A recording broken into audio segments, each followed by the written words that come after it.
जो ईश्वर ने किया वो हम करेंगे, इसका मैं विरोध करता हूँ।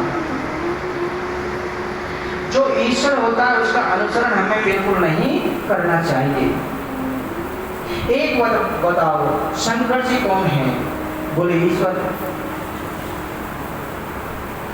तुम कहते हो जो ईश्वर ने किया वो हम कर सकते हैं। शंकर भगवान ने समुद्र मंथन से करोड़ टन जहर हलाल निकला था, वो सारा पी गए। वो भगवान ही ईश्वर, इसकी सारा पी गए। तुम ईश्वर के अंश हो तो तोला दो तोला पी के दिखा दो, महाराज 1.5 मिनट राम नाम सत्य हो जाएगा। ईश्वर के वचन को मानो, ईश्वर के वचन सत्य हैं। देखो राम और कृष्ण के चरित्र में अंतर क्या है? जो राम ने किया वो हम कर सकते हैं। प्रातः काल उठकर जगन्नाथा, माता पिता को लावे माथा। तो राम ने जो किया है वो हम कर सकते हैं, लेकिन कृष्ण को किए हुए को हम लोग नहीं कर सकते। दोनों ही भगवान हैं, लेकिन एक चरित्र में मानवता का प्रदर्शन ज्यादा है। सुखदेव कहते हैं कोई स्त्री पुरुष का मिलन नहीं था, जीव और ईश्वर का मिलन था। यह रासलीला 6 महीने तक चली।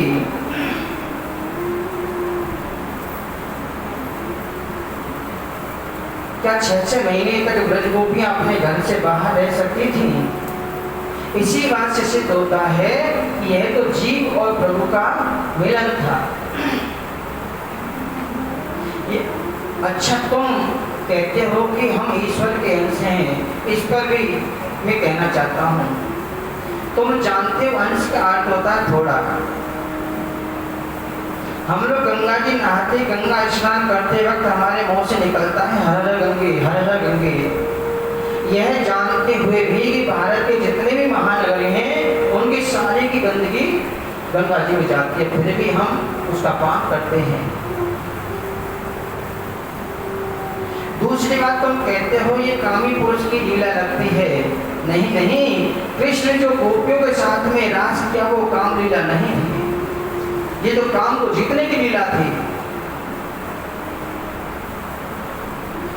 तीसरी बात, गोपियों के पतियों ने कृष्ण के प्रति अनुसार भाव नहीं था, क्योंकि गोपियों के पति को पता लगा कि हमारी पत्नियां तो हमारे ही पास हैं। इसका मतलब है कि गोपियां कृष्ण के संग रास कर रही थी, वो तो वेद के मंत्र थे साक्षात। जीव है गोपी और ईश्वर स्वयं कृष्ण, तो जीव और ईश्वर का तो विशुद्ध मिलन है, उसी को हम रास विहार कहते हैं। एक विचित्र बात, यहाँ गोविंद से मिलना भी है, गोविंद की मिलने की आकांक्षा भी है, तो गोविंद के प्रति आशीर्वाद का भाव भी है। आज सबने बहुत सुंदर दुर्गा जी की आराधना की, अनुष्ठान किया ब्रजवासियों ने। अंबिका मंदिर में गए और हमारा लाला आनंदित रहे, यहाँ के लिए दुर्गा जी की स्तुति की। और कंस के पास तो एक ही ताक लगी रहती है कि कैसे भी कृष्ण को मारे।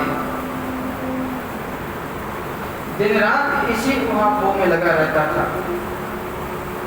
कि भगवान को मारने के राक्षस भेजे।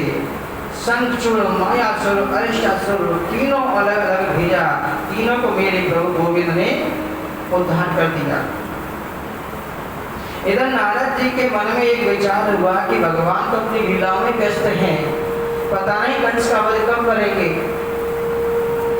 नारद जी की नींद सजग हो गए, ऐसा कोई नाटक करो कि मेरे गोविंद का उद्धार, कंस का उद्धार कर दे। महाराज सीधे कंस महाराज के पास में पहुंचे। नारद जी को मथुरा में आया देकर के कंस ने उनका स्वागत किया, आइए भगवान पधारिए। नारद जी ने कहा, क्या पधारे राजन, ये बताओ कृष्ण बलराम को कब मारोगे?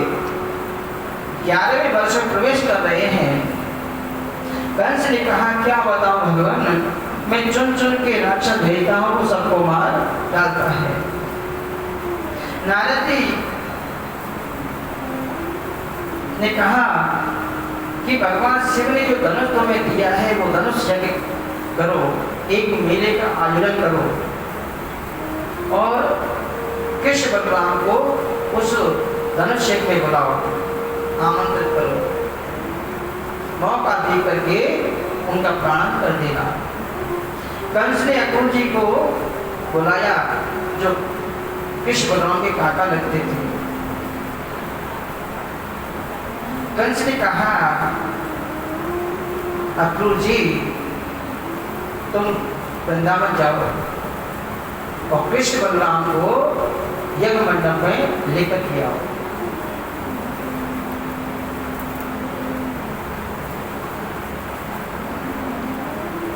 इतना सुनिश्चित जरूर है। इधर नारद जी भगवान के पास में गए कि प्रभु कंस का उद्धार कब करोगे? तो भगवान ने कहा कि कंस के पास जाके क्या करके आए? तो नारद जी ने कहा कि प्रभु मैं वही करता हूं जो आपके मन में होता है। भगवान मुस्कुरा करके बोले वहां मेरे बारे में कहकर के आए और यहाँ उसके बारे में कहते हो, और तारीख दोनों की परसों की ही आए। कैसे बुलाया राजन? अक्रूर जी बोले कंस से आपको वृंदावन जाना है, वहां जाकर के एक काम करना है। जो नंद के लाला हैं वसुदेव के, जो कृष्ण और बलराम दोनों पुत्रों को मथुरा लेकर के आओ। अक्रूर ने सोचा इस दुष्ट के मन में कृष्ण बलराम के प्रति ये भाव कैसे जागृत हुआ? कंस ने कहा आप तो जानते हो आकाशवाणी ने कहा था कि पहले देवकी के विवाह के समय आकाशवाणी हुई थी। उसने कहा था कि देवकी के अष्टम गर्भ तुम्हारा काल होगा। ये कृष्ण देवी का अष्टम गर्भ है। कृष्ण बलराम दोनों को आएंगे तो मथुरा को देखने में लगे रहेंगे और धोखे से मैं उन्हें मार डालूंगा। अक्रूर जी मन में विचार करते हैं कि ऐसा कौन सा सुंदर कार्य मैंने किया, ऐसा कौन सा सत्कर्म किया मैंने कि आज ये सब का दर्शन मैं करूंगा। मेरे लिए सबसे बड़ी दुर्लभ बात यही है कि कृष्ण का मुझे दर्शन प्राप्त होगा। बड़े बड़े मनीषी दर्शन के लिए तरसते हैं लेकिन कर नहीं पाते। आज उन्हीं पर प्रभु का मैं दर्शन करूंगा। परिणाम ये हुआ कि 15-20 मिनट के बदले में 10 घंटे का समय वृंदावन पहुंचने में उनको लगा। लेकिन यहाँ क्यों आना हुआ ये बताना कोई जरूरी नहीं है। रास्ते में उन्हें कृष्ण और बलराम मिल गए और कृष्ण ने अक्रूर जी से कहा कि ये बातें माता से मत कहना कि कंस मामा ने हमें मारने के लिए तुम्हें यहाँ भेजा है। उधर पूरे वृंदावन में समाचार फैल गया कोई परदेसी आया है। रात्रि में नंद जी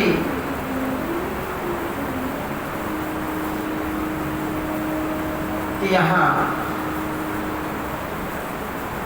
नंदी ने पूछा कहिए कैसे आना हुआ?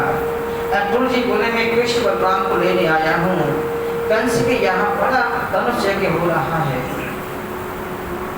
आसपास के सभी ग्रामीण अंचल के लोग आ रहे हैं। मैया यशोदा भोजन करने बैठी थी।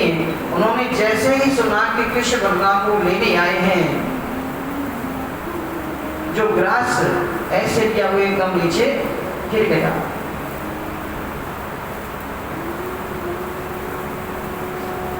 रोती हुई बोली कि मेरे प्राणों की आवश्यकता किसी को हो तो वो ले सकता है, लेकिन मैं कृष्ण बलराम को की आंखों से ओझल नहीं होने दूंगी।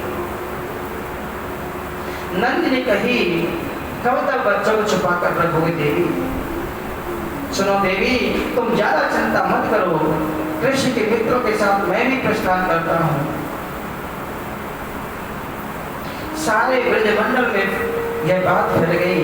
कल प्रातः काल होते ही कन्हैया मथुरा चले जाएंगे। मैया की आंखों में नींद उड़ गई। हजारों गोपियां कृष्ण के महल के द्वार पर खड़ी हैं। कृष्ण के मित्र और बाबा बैलगाड़ी बैठ करके मथुरा पहुंच गए। आधी रात का समय था। मेरे गोविंद ने देखा कि पलंग पर मां यशोदा नहीं है। मैया कहाँ हो, मैया कहाँ हो?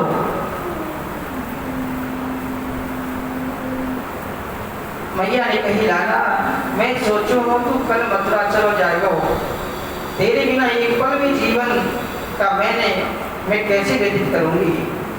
गोविंद बोले, मैया तू चिंता मत कर, मैं परसों वापस आ जाऊंगा।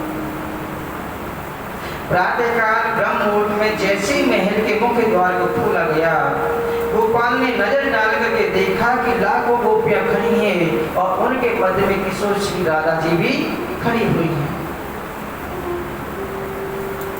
गोपाल ने हाथ जोड़ करके बोली, लाला आपको हम जाने नहीं देंगे। आपने ये कैसे सोच लिया कि हम आपको जाने देंगे? गोपियों ने विराधा की ओर देख करके कहा, हे विराधा, तुम्हारे मन में जरा भी करुणा नहीं है, जरा भी तुम्हारे मन में प्रेम नहीं है। तुम पहले तो जीव से प्रेम जागृत करते हो, एक दूसरे के प्रति आकर्षित करते हो, मिलन से पहले उनका पीछा कर देते हो। ये तुम्हारी आदत अच्छी नहीं है। गोपियों ने कहा, अरे अक्रूर, हमें तो लगता है कि विधाता ही अक्रूर के रूप में बन करके आया है। मेरे गोविंद रथ से नीचे आए और गोपियों को प्रणाम करके बोले, देवियों, मैं देवताओं के समान लंबी उम्र पाकर भी तुम्हारे ऋण से ऋण नहीं हो सकता। कृपया करके मुझे जाने की अनुमति प्रदान करें। अब जैसे ही गोपाल प्रणाम करके रथ में विराजित होकर चले, माँ यशोदा महल से दौड़ करके आई। अरे नहीं, रोको तो सही, अरे रोको तो सही। दौड़ी दौड़ी माँ गिरती आ रही है। कृष्ण बलराम दोनों रथ से नीचे कूद पड़े। मैया ने अंत में मैया के अंक में लिपट गए। कहाँ बात है मैया? मैया ने प्रेमांशु से लाला के सिर को भिगो दिया और उनसे रोते हुए कहा, बेटा, मोको तो आज पता चला कि तुम मेरा बेटा ना है। तुम तो देवकी नंदन हो, तुम तो वसुदेव नंदन हो। मेरा क्या अधिकार है तुम्हारे रोकने का? आग्रह क्यों करूं? लेकिन एक बात ग्वालियर की एक गोपी की तुमसे एक निवेदन करती है। बोली, क्या बात है मैया? मैया बोली, मैं इतने निष्ठुर हूँ लाला, तो कहूँ ही प्यार ना दियो मैंने। एक मिट्टी की मटकी के घोड़वे के बदले तो मैंने ऊपर से बांध दी हो। तू जब मथुरा में या जहाँ कहीं भी सोचेगो, कैसी है माँ यशोदा कि एक मटकी जैसी मेरी औकात नहीं। एक मटकी के बदले मुझे ऊपर से बांध दिया, ये बात स्मरण मत करना लाला। कृष्ण बलराम दोनों यशोदा के चरणों में गिर करके रोने लगे। गोपाल बोले, दुनिया की सारी चीजें भूल सकता हूँ मैया, परंतु तुम्हारे प्रेम स्नेह के बंधन को नहीं भूल सकता। मन में सोचो, जिन परमात्मा के आदि अंत का पता नहीं, उसको बांधने की सामर्थ्य यदि किसी में है तो केवल माँ यशोदा के प्रेम में है। बार बार मैया बंधन करती हैं। जब तक रथ की ध्वजा चमकती रही, रथ से उड़ने वाली धूल चमकती रही, तब तक गोपियां टकटकी लगा करके देखती रही। इसीलिए जिस दिन से कृष्ण मथुरा गए, ब्रज की गोपियों ने मथुरा जाकर के माखन बेचना बंद कर दिया, क्योंकि हमारे जाने से हमारे कृष्ण की स्वतंत्रता में किसी प्रकार का व्यवधान आता है। तो ऐसा हम कभी नहीं करेंगे। लेकिन ब्रजमंडल के इस विरह को देख करके अक्रूर जी का हृदय विदीर्ण होने लगा। यमुना जी में स्नान करते वक्त अक्रूर जी ने शेषनाग पर गोविंद का दर्शन किया तो उनके संदेह की निवृत्ति हुई। कृष्ण के मित्र और नंद बाबा मथुरा के पास में यमुना बाग में रुके हुए थे। कृष्ण बलराम ने जाकर के उन्हें प्रणाम किया। नंद बाबा बहुत प्रसन्न हुए। अच्छा लाला तू आ गए हो। कन्हैया बोले बाबा बाहर से मथुरा नगरी बड़ी सुंदर लगती है, यार अंदर से हम देखा। तो बाबा ने कही है लाला तो बहुत हुक्म मचावे है, यहाँ का होते सारों मत कह दियो नहीं लड़के जाएगी बेटा। बलराम जी से कहा बलराम तू साथ में जाना, तू समझदार है, ये झगड़ा न करे। तो बलराम जी कृष्ण अपनी मंडली के साथ में मथुरा दर्शन के लिए निकले गलियों में, और वहां पर जब जाने लगे तो उनके सखाओं ने कहा कि भैया जी मामा जी के यहाँ जा रहे हैं और हम पे बढ़िया कपड़े लगता है ना है, कपड़े लत्ता की तो व्यवस्था कर दे। तो एक धोबी के पास में गए और धोबी से कहा कि मामा जी राम राम। धोबी कुछ नहीं बोला। धोबी से कहा कि हम कंस जी के भांजे हैं, धनुषम पे जा रहे हैं, हमारे मित्रों पर कपड़े नहीं हैं, आप कपड़े दे दो, लौटते भी हम वापस कर देंगे। तो धोबी ने कहा चले जाओ यहाँ से ग्वालिया, मौत हो गए आवे ना है, और कपड़ा पहने राजान के।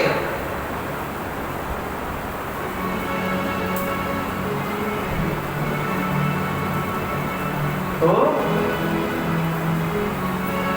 कन्या के छोटे सखा ने कही लाला ये बोल काटे लो है, आज होगी सो देखी जागी, उतना वाले हाथ दिखा दे आए, चिंता मत करो।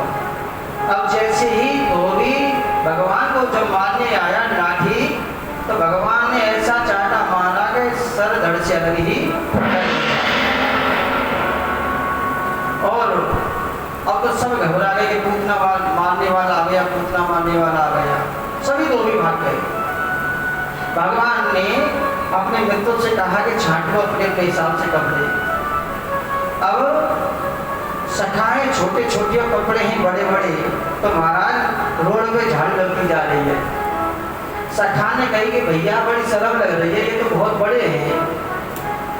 एक सुदामा नाम का दर्जी था, भगवान का परम भक्त था। उसने खिड़की से इशारा किया, बुलाया और बच्चों के हिसाब से वस्त्र सी दिए।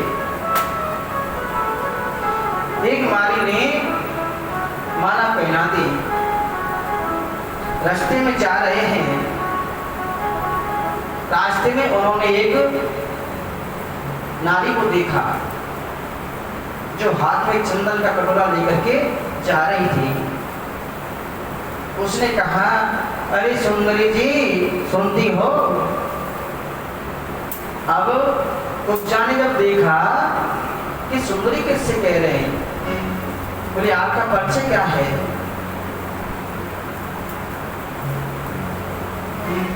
संसार के सत्य कहलाने वाले लोग उस कुरूपी नारी से बात नहीं करते हैं। कृष्ण ने पूछा आपके हाथ में चंदन की कटोरी लेकर के किधर जा रही हो देवी? बहुत अच्छा लगे तो हमारे मित्र के चंदन लगा दो। उसके तो मन में रसगुल्ले फूटने लगे।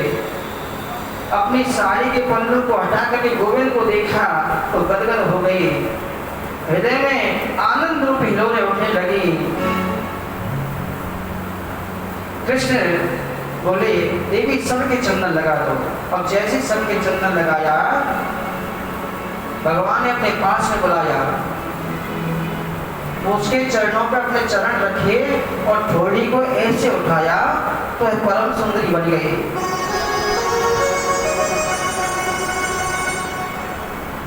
पर गोविंद कृपा कर दे, उसके लिए बड़ी बात क्या है। अब भगवान कंस के धनुष यज्ञ में जा रहे हैं। बाएं हाथ से धनुष को उठाया और जितनी देर में पलक गिरती है धनुष को तोड़ दिया। गोवरिया फिर हाथी को उद्धार कर दिया। कंस के पास समाचार गया कि ये क्या किया महाराज, कृष्ण को क्यों बुला लिया आपने। उसने आपके धोबी को मार दिया, आपके दर्जी से कपड़े सिलवा लिए, आपके मालिक से माला पहना ली, और जो आपके यहाँ पर शैलेंद्री आती थी उसको परम सुंदरी बना दिया। उसने धनुष को तोड़ दिया। और जब आकाशवाणी हुई थी कि जो धनुष को तोड़ेगा वो तुम्हें छोड़ नहीं सकता, अब तो भय के मारे उसे रात में नींद नहीं आई। स्वर्ग में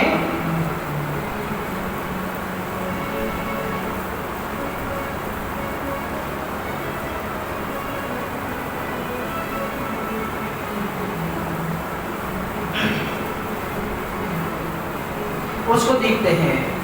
सैनिकों से कहा आप चिंता बिल्कुल मत करो, हम सब संभाल लेंगे। एक तो बड़े बड़े बल पहलवान हैं, उन लोगों ने कहा महाराज कृष्ण बलराम को आने दो, आपकी आंखों के सामने ही हम उनको मार देंगे। कृष्ण बलराम है एक, लेकिन रंगभूमि में जैसे ही कृष्ण बलराम पधारे तो सबको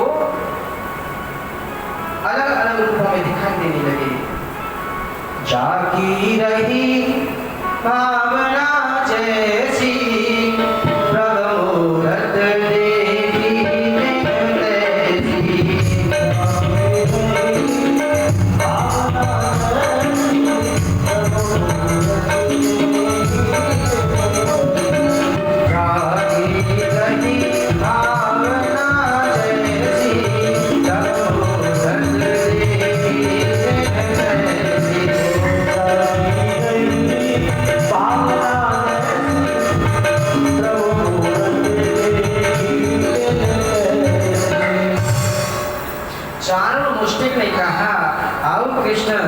हमने तुम्हारी लीला बहुत सुनी है। गोकुल में तुमने बड़ा नाटक किया, हमारे सारे मल्लों को तुमने मार दिया। कन्हैया बोले हम पे तो लड़को भी ना आवे मामा जी।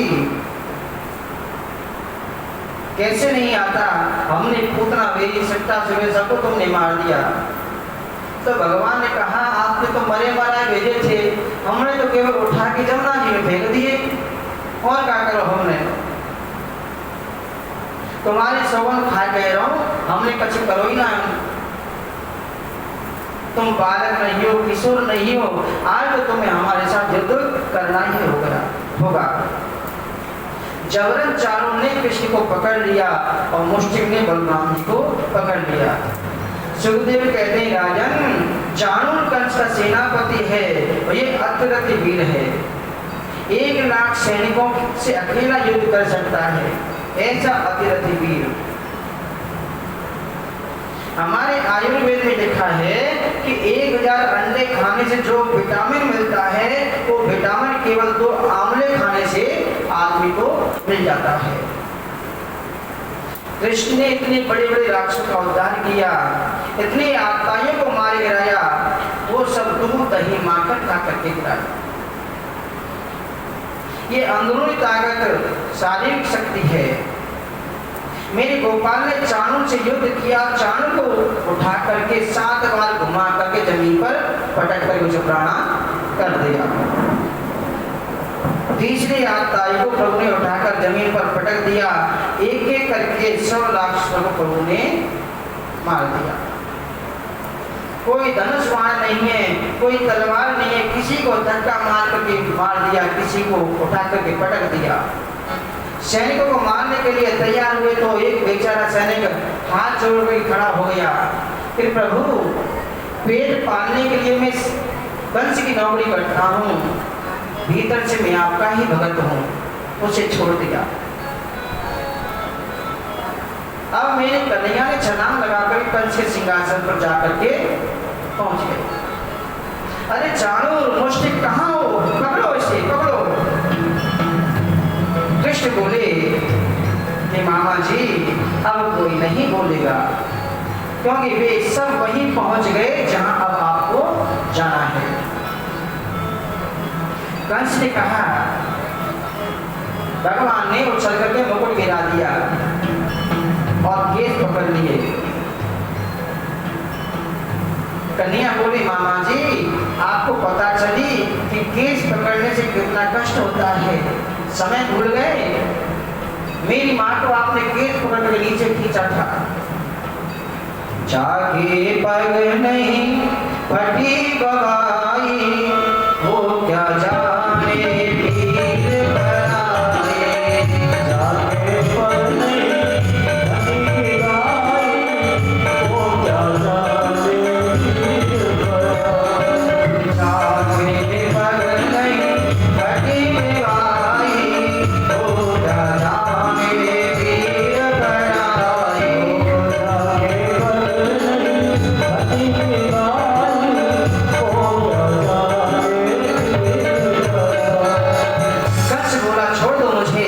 कन्या बोले, मामा जी हम पे तो पकड़ो ही आवे, छोड़ो तो आवे ही ना है।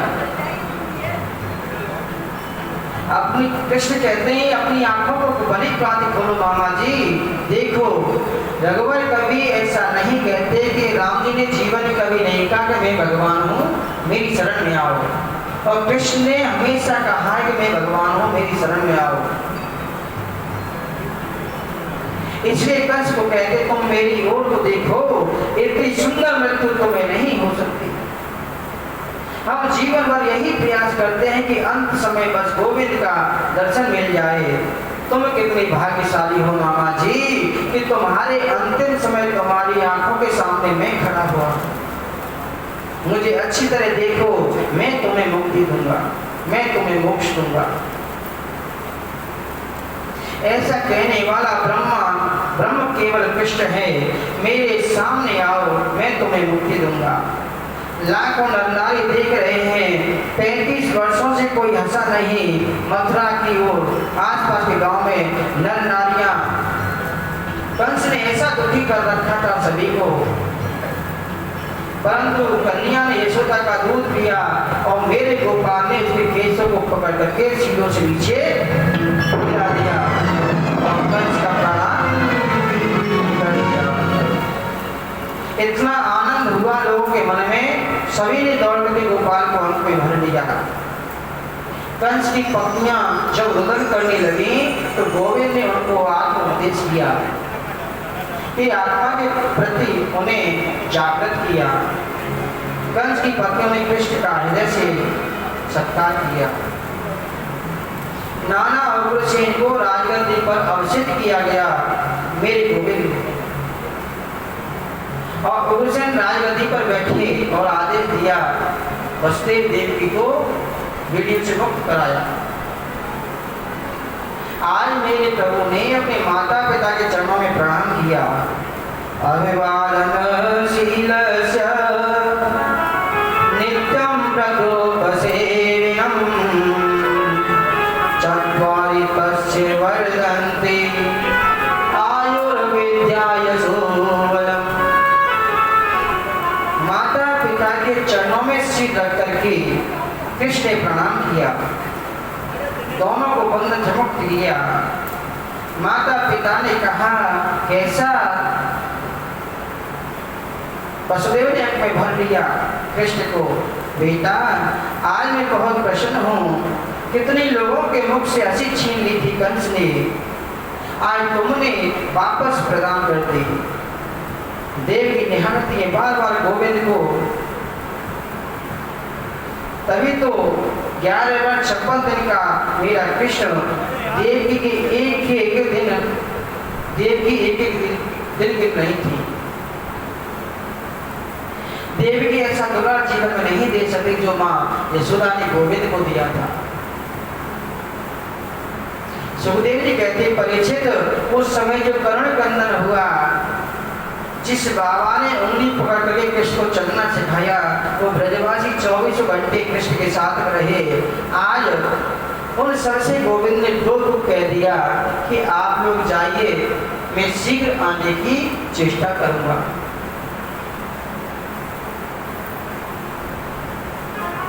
और मैं समझता हूं नंद बाबा बार बार पीछे की ओर मुड़ करके देखते हैं और वहां से चले गए। कृष्ण का हृदय फटा जाता है। नंद बाबा और मैया यशोदा जैसा दुलार उन्हें कहां मिल सकता है। जब तक श्री कृष्ण ब्रज में रहे सज्जनों, ऐसे तपस्वी का जीवन जिया, कृष्ण ने उसका दर्शन करे। 11 वर्ष 54 दिन तक कृष्ण ने ब्रज में रहे, अपने पैरों में जूते नहीं पहने,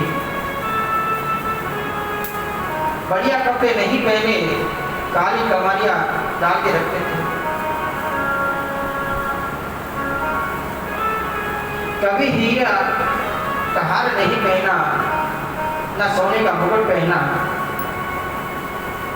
आज कृष्ण का जन्म संस्कार हुआ।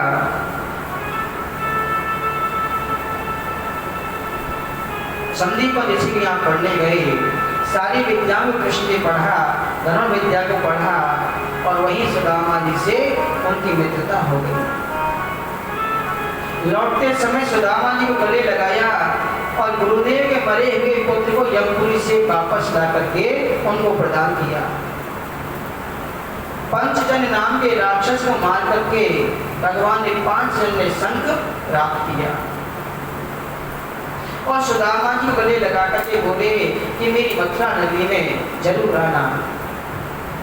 सुदामा ने कहा प्रयास करूंगा भैया।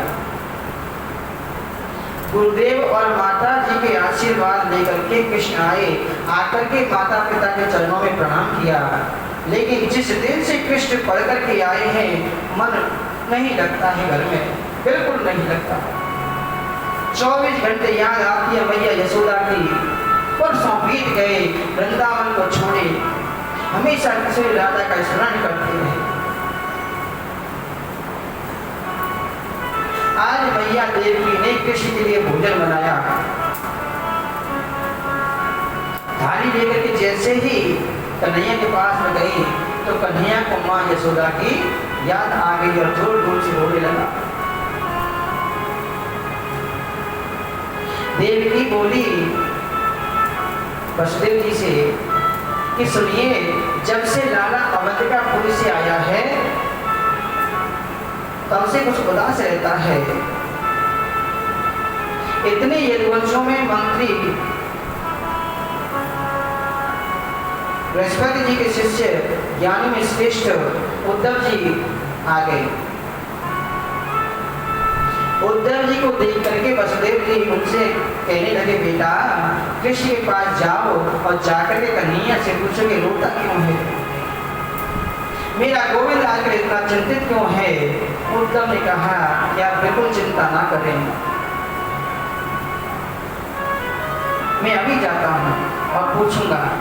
उद्धव जी ने श्री कृष्ण के महल में प्रवेश किया और देखा कि वे बैठे बैठे कृष्ण रो रहे हैं।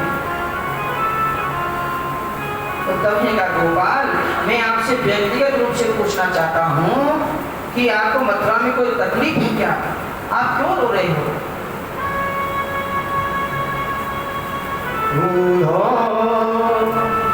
मोहि ब्रज बिसरत नाही,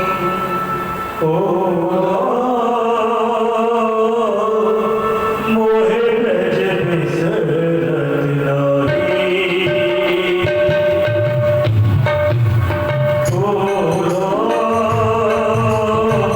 मोहि ब्रज बिसरत नाही।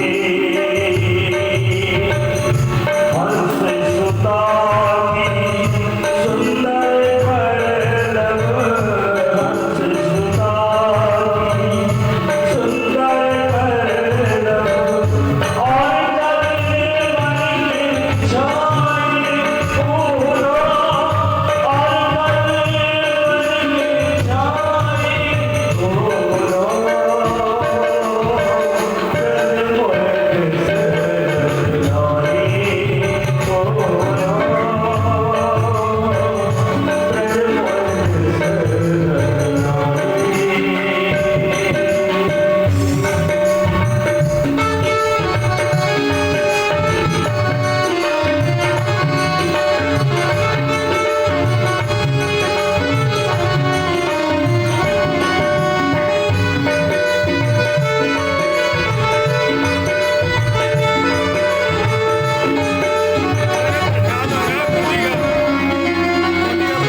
मथुरा कल चलगी नगरी, ये मथुरा कल चलगी नगरी। बड़े मोरा जिसमाही ऊना, बड़े मोरा जिसमाही, जवई सुरत आगे बासुकी, जवई सुरत आगे बासुकी, जिया हो मगन सुनाई ऊना, ब्रज मोहे बिसरे आई ऊना, ब्रज मोहे बिसरे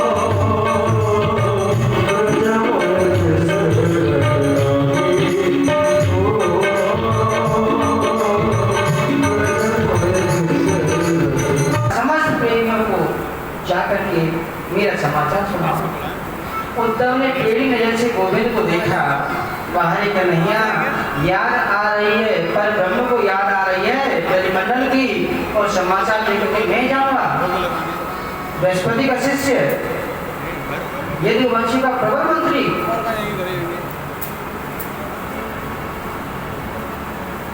कृष्ण बोले, ओहो इतना अभिमान, जिन गोपियों ने पर ब्रह्म को उंगलियों पर नचा दिया हो उन्हें उद्धव ग्वालन समझता है।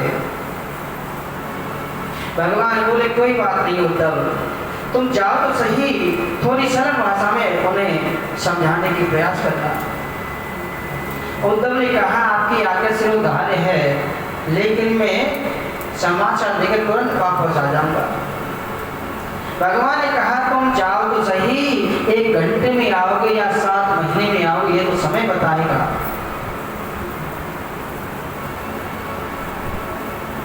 उद्धव जी ने कृष्ण जी के मोर पंख को अपने मुकुट में लगा लिया और कृष्ण की कारी कमरिया को ओढ़ लिया, इसलिए मुझे ब्रजवासी पहचान सके, क्योंकि ब्रजवासियों को सिवाय कृष्ण के किसी को जानते नहीं। उद्धव ने रथ सजाया, प्रेम की नगरी वृंदावन की ओर चले। प्रेम की नगरी है वृंदावन, वात्सल्य का नगर है वृंदावन, प्रेम का सागर वहां रहता है। आचार्य सुखदेव जी कहते, परीक्षित जिस दिन से कृष्ण वृंदावन को छोड़कर गए हैं, उनके मित्रों की परिस्थिति कैसी बन गई है। छोटे छोटे ब्रजवासी, नन्हे नन्हे सखा, छोटे से ग्वाल वाल सूर्य निकलते ही मथुरा के मार्ग पर आकर के बैठ जाते हैं और मथुरा की ओर टकटकी लगा कर देखते हैं कि कहीं हमारा लाला आ रहा होगा। कभी जल्दी सुबह पहुंच जाते हैं सूर्य निकलने से पहले। नित्य की भांति आदि मथुरा के मार्ग पर ब्रज के ग्वाल वाल सखा बैठे हुए बार बार देख रहे हैं, लाला आ रहे हो। दूर से एक रथ को आते हुए देखा, सब ब्रजवासी दौड़ पड़े, पर एक सखा नहीं गया।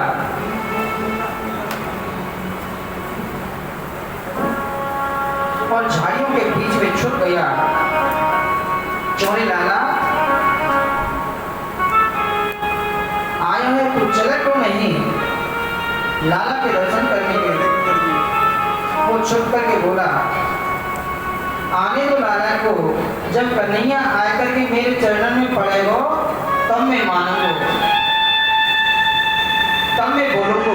मैं तो परसों, हमसे तो परसों की कह के गया, परसों हो गए। मुझे क्षमा याचना करेगा, वो को गले लगावेगा, तब बात मानूंगा, नहीं तो बोलोगे नहीं मुझसे। सब ब्रजवासी दौड़ पड़े कृष्ण से मिलने के लिए।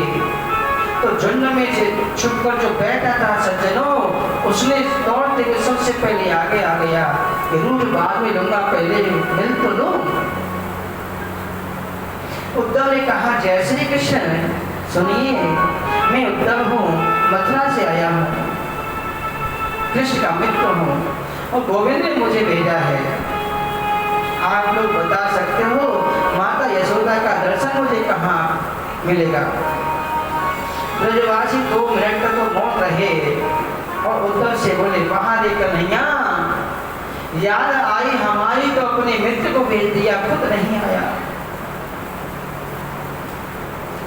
लाला की याद में रोते रोते जिनके नेत्रों की ज्योति समाप्त हो गई, कृष्ण की याद में रोते रोते जिनकी श्रवण शक्ति कमजोर हो गई, उस माँ यशोदा के महल का मार्ग बताना कोई जरूरी नहीं है।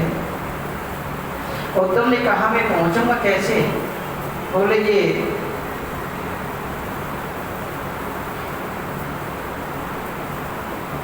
मैया यशोदा, नंद बाबा, हजारों गोपी किशोरी, राधा के नेत्रों से बहने वाली जो धारा है, इसका जहां अंत दिखाई दे वही नंद रानी का महल है।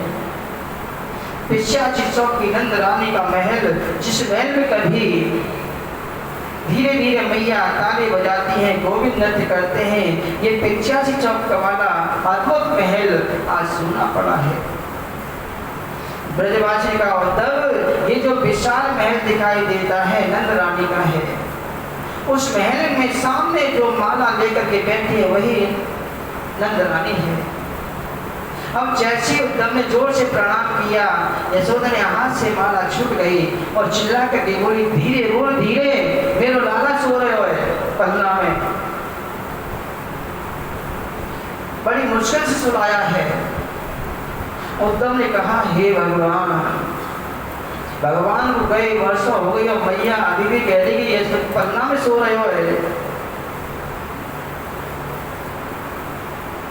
मैया आप कह रही हैं गोविंद मुख को छोड़ कर नहीं जाए, तो मैं तुम्हें दिखाऊं। उद्धव को लेकर के मैया जैसे ही पन्ना के पास में पहुंची, धड़ाम से नीचे जमीन पर गिर गए और रोते हुए उद्धव से बोली कि मैं भी कैसी पागल हूँ। लाला तो मुख को छोड़ करके चलो गया वर्षों पहले, लेकिन मैं कहा करूं, ये वही पन्ना है जिसमें मेरा गोविंद सोता था।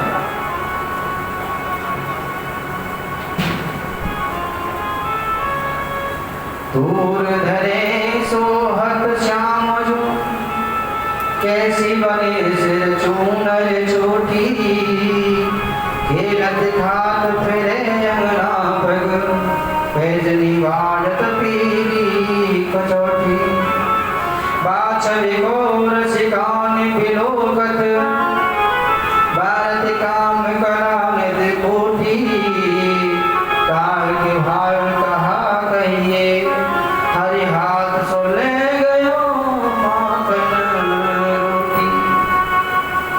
उद्धव, एक बात ये मुझे ज्यादा तकलीफ देती है, ये वही है कि एक मिट्टी की मटकी के फोड़ने के बदले मैंने लाला को ऊपर से बांध दिया। ये बृहस्पति का परम शिष्य ज्ञानियों का अग्रगण उद्धव माँ यशोदा के चरणों में साष्टांग लेट गया और यशोदा के चरणों में धूल अपने मस्तक पर लगा दिया। माता, पहले तो आप एक बात ये के लिए मुझे क्षमा कर दें। मेरे जैसे करोड़ों ज्ञानी आपके चरणों के कल पर वार दिए जाएं तो भी आपकी बराबरी नहीं कर सकते।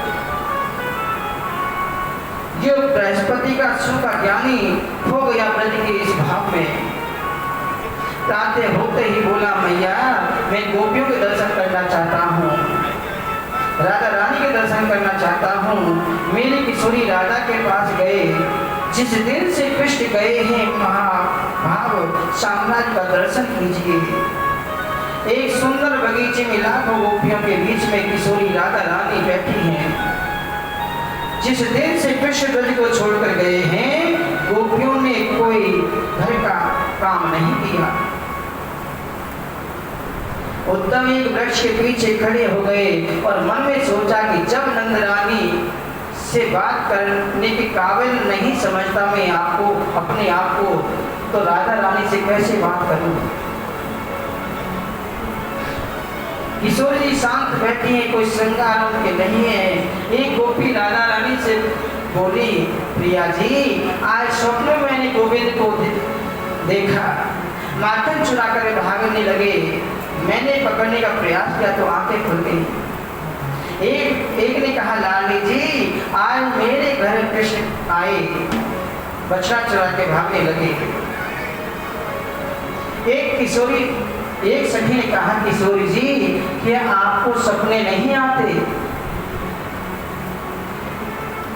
किशोर जी ने हाथ जोड़कर कहा, राधा रानी ने कहा स्वप्न में जिनको कृष्ण दर्शन होता है उन गोपियों को मैं प्रणाम करती हूँ, वो भाग्यवती हैं, लेकिन मेरी परिस्थिति तो बिल्कुल अलग बन गई है।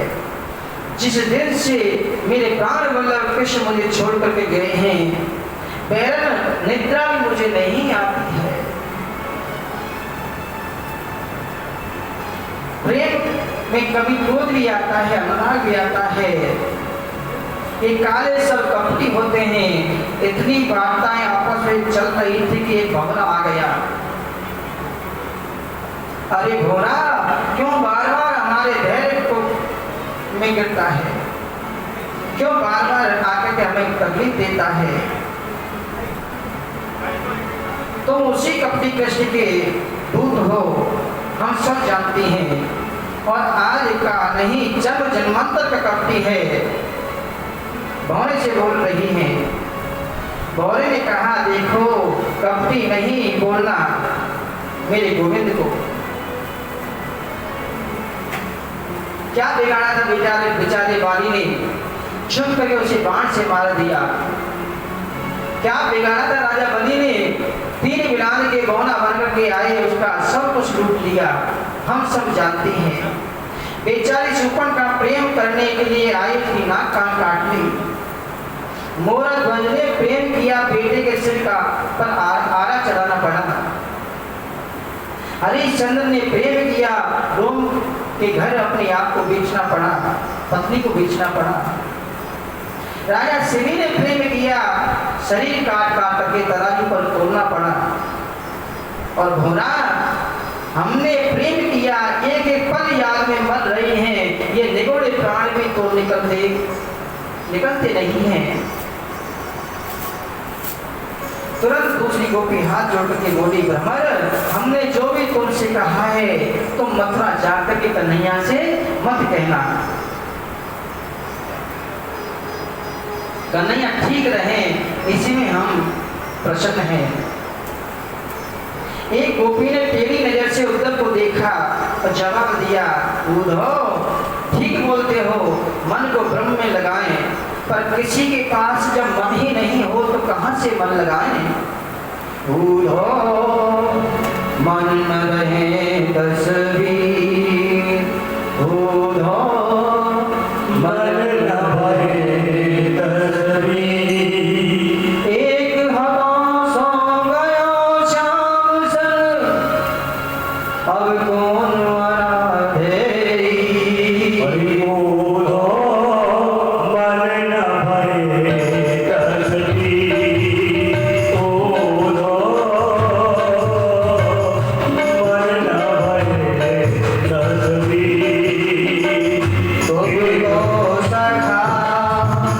श्याम सुंदर गे तुम तो सखा, श्याम सुंदर